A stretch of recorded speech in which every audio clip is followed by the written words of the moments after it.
Hello class, today we are going to talk about the UNESCO. So let's start the topic today. देखो बच्चों, अगर हम UNESCO की बात करें तो यूनेस्को है क्या?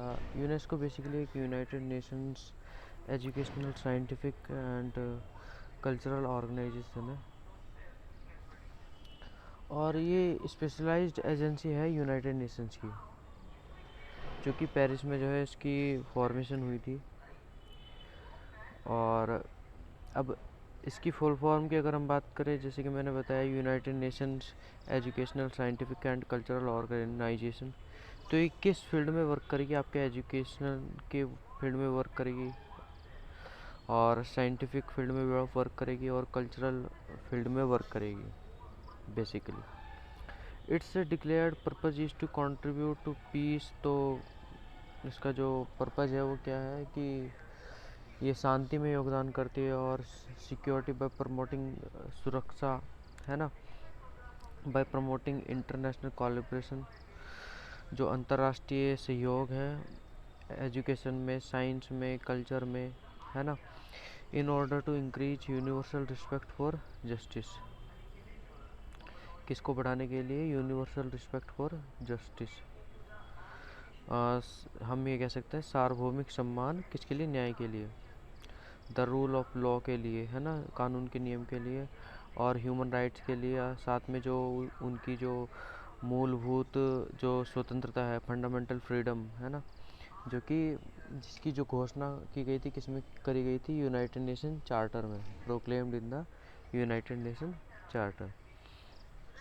तो हम इससे क्या समझते हैं इस स्लाइड से कि ये बेसिकली एक एजुकेशनल साइंटिफिक और कल्चरल ऑर्गेनाइजेशन है, जो कि स्पेशलाइज्ड एजेंसी है यूनाइटेड नेशंस की, जिसकी जो फॉर्मेशन हुई थी वो हुई थी पेरिस में। और इसका जो पर्पज़ है वो क्या है? पीस को बनाए रखना और सिक्योरिटी को बनाए रखना। कैसे? अंतर्राष्ट्रीय सहयोग करती है एजुकेशन में, साइंस में, कल्चर में। किसको बढ़ाने के लिए? In order to increase universal respect for justice, the rule of law, the human rights, along with the fundamental freedom proclaimed in the United Nations Charter।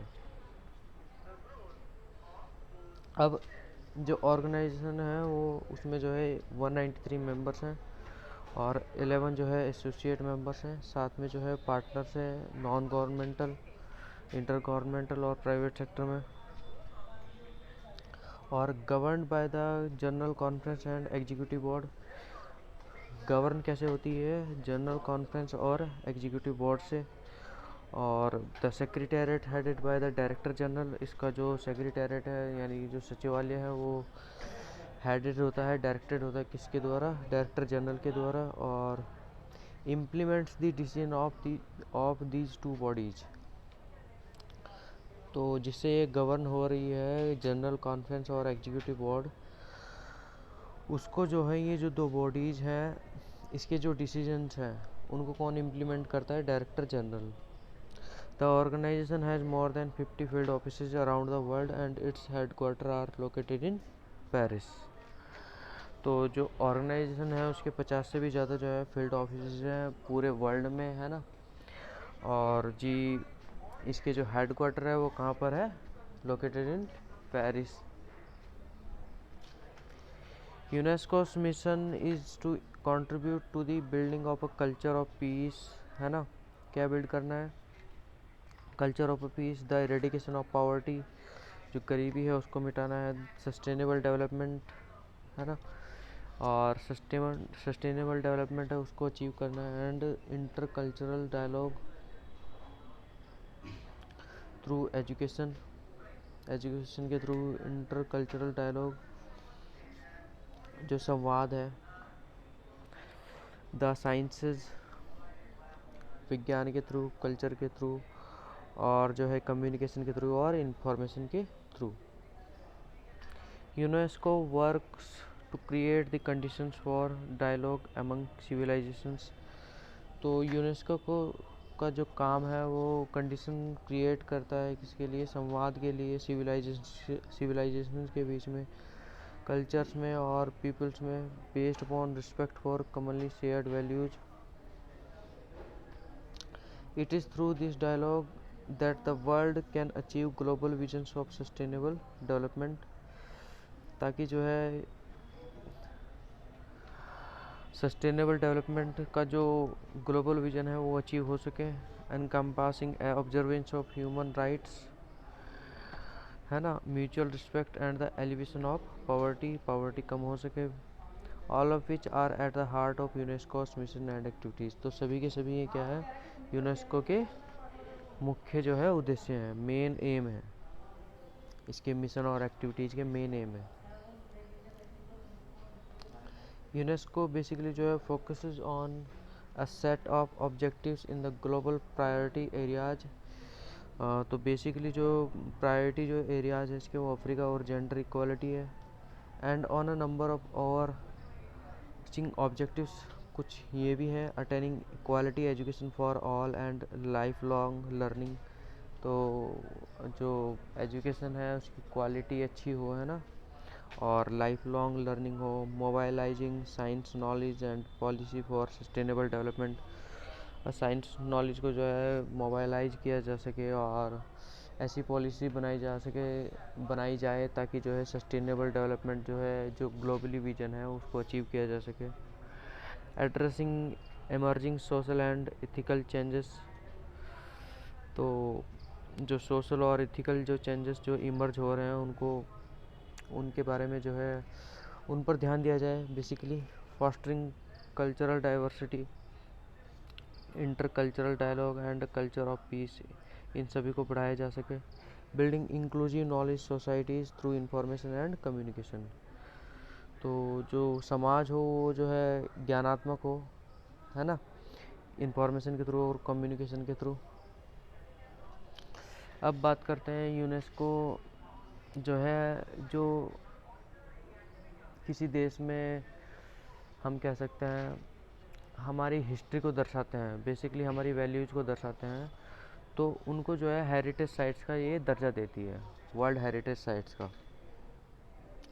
और वर्ल्ड हेरिटेज साइट्स एक designation है for places on earth that are of outstanding universal value, जिसकी जो है outstanding universal value होगी humanity के लिए, and as such have been inscribed on the world heritage list to be protected for future generation to appreciate and enjoy, ताकि उसको बचाया जा सके, जो भी हमें विरासत में हमें मिला है, जो हमारी हिस्ट्री ने हमें दिया है, हमारे इतिहास ने हमको दिया है, कुछ अजूबे, कुछ हम ये कह सकते हैं कुछ ऐसे एरियाज, कुछ ऐसे प्लेसेस जो कि एक वरदान के रूप में है, जिनकी जो वैल्यू है आउटस्टैंडिंग वैल्यू है।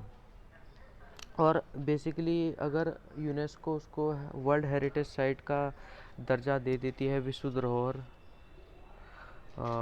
स्थान का दर्जा अगर दे देती है, तो उससे क्या होगा, उसे प्रोटेक्ट किया जाएगा, है ना, उसे प्रोटेक्ट किया जाएगा ताकि फ्यूचर जनरेशन भी जान सके अपने इतिहास के बारे में और अप्रिशिएट कर सके और एंजॉय कर सके, है ना। बेसिकली यही इसका मतलब है। तो heritage is our legacy from the past, what we live with today, किसके साथ हम जी रहे हैं आज, and what we pass on to future generations, और क्या हम आने वाली जनरेशन को पास करने वाले हैं। Our cultural and natural heritage, हमारे जो कल्चरल और जो नेचुरल हेरिटेज है, are both irreplaceable sources of life and inspiration. तो ये क्या करते हैं, जो भी ये वैल्यूबल चीज़ें हैं जिनकी जो है आउटस्टैंडिंग यूनिवर्सल वैल्यू है, वो हमें इंस्पिरेशन देते हैं हमेशा, है ना, हमारी जो कल्चरल और नेचुरल हेरिटेज है।